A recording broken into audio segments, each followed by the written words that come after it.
கிறிஸ்துவுக்கு அன்பானவர்களே, அந்த நாளுக்காக ஆண்டவரை சோதரிக்கிறேன்.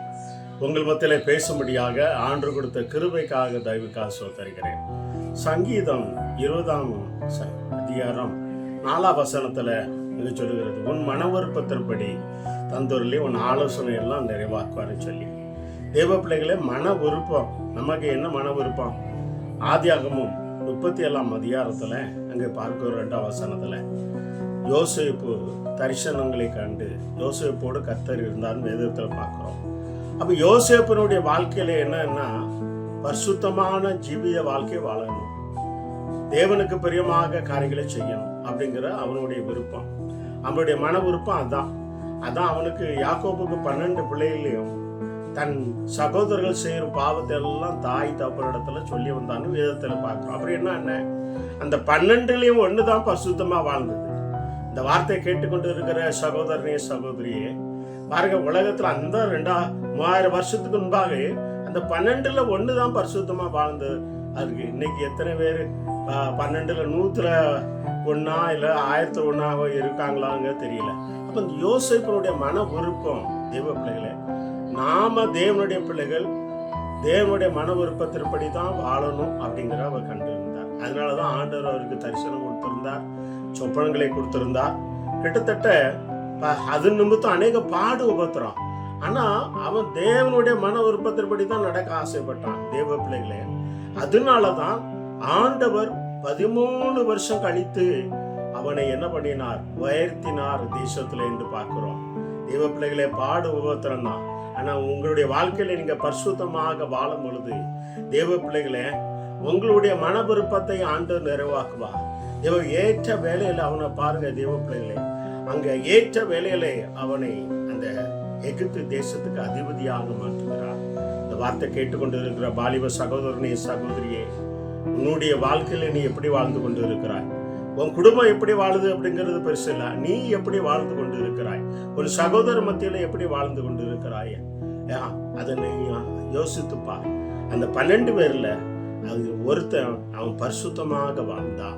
அதனாலதான் கடைசியில் அந்த 11 பேரும் யோசேப்பு அதிபதி ஆனதுக்கு அப்புறம் அந்த தேசத்துல அவன் பாதத்துல போய் விழுகிறாங்க.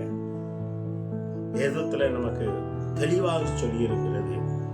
தேவ பிள்ளையே, நீங்க பாருங்க, நீ பரிசுத்தமா வாழ்ந்து என்னத்தை கண்டோம்?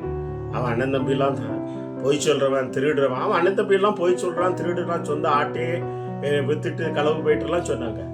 உலகத்தான் நல்லா தானே இருக்கான். அது குறிப்பிட்ட காலங்கள் தேவ பிள்ளைகளே. ஆனா நீ தேவனுக்கு முன்பாக பரிசுத்தமா வாழ்ந்தையானால் ஆண்டவர் சொல்கிறார், நான் பரிசுத்தர், ஆகையால் நீங்க பரிசுத்தராய் இருங்கள் என்று சொல்கிறார். இந்த யோசேப்பினுடைய வாழ்க்கையிலே அவனை பாவம் செய்ய முடியாத பலவிதமான காரியங்கள் வந்தது. ஆனா அவன் தேவனுடைய விருப்பத்தை தான் நிறைவாக்கினான். நெருங்கி வரும் பாவங்கள் எல்லாம் உதறி தள்ளி விட்டு போனான். இந்த வார்த்தை கேட்டுக்கொண்டு இருக்கிற சகோதரனே சகோதரியே, தாயே தவப்பனே, நீங்க யாரா இருக்கலாம், இந்துவா இருக்கலாம், முஸ்லீமா இருக்கலாம், கிறிஸ்டினா இருக்கலாம்.